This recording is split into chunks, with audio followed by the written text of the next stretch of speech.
Hi Jack. Hi Steve. Alright Jack, here's our conversion to the Army H-34. Now, remember this is smaller scale and everything else. This is only 1/48 scale.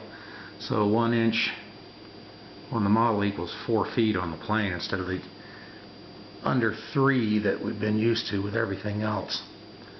I think you can probably tell that the landing gear is so spindly, unfortunately, that we're going to have to take great care. I reinforced it as best I could with some super glue, and I'll tell Sandy to be particularly careful and trying not to let that get hit by anything.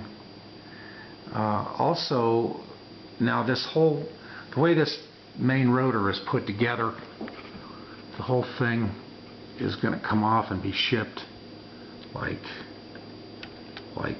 this.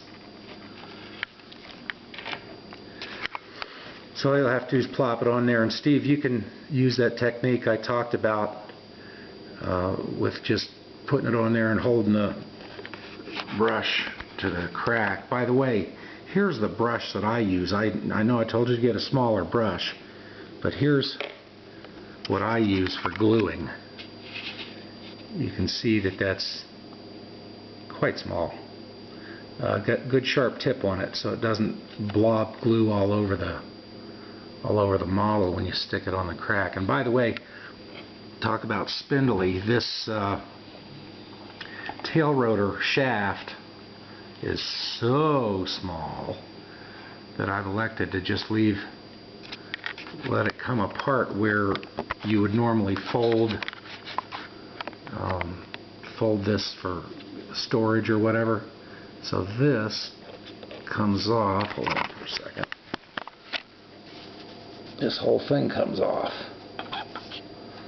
and we'll ship it like this. So you get this whole part. And Steve, you can use that technique with the cracks, or you can put a little super glue in right along that inside edge, so when you mash it back together it doesn't gush out, it kind of gushes in. Use sparingly, of course. Okay, and also we have here, notice how much bigger scale this thing is, but your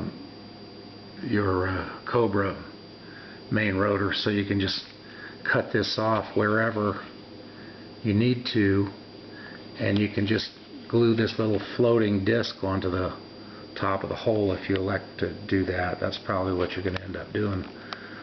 Sounds like for me from the shape that thing is in. So anyway, here's everything. I'll have Sandy just do the very best that she can in packing this thing, and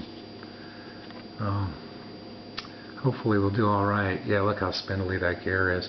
Oh, by the way, Jack, there was no way that I could just leave the front cowl where you could take it off or put it on there. It just didn't happen. I had to close it up. So lost another engine behind closed doors, but I suppose that's alright. Anyway, pretty good model. It was very old, so, and you know, not up with today's technology, but really not a bad kit, and enjoyed building it. So we'll talk about what, I don't remember if you mentioned that you wanted the P-51 next, or what's the other one? P-47, I believe, isn't it? Anyway, just tell me what you want and I'll get hot on that. I'm kind of in between projects. I've been building a great big ass F-18 Blue Angel, also another conversion. They didn't make that kit, but I was able to get some decals, and I've been full of that. You know, I had to wait on a bunch of stuff for this helicopter, and so I had this kit upstairs, and I decided to go ahead and do a conversion to a Blue Angel on that.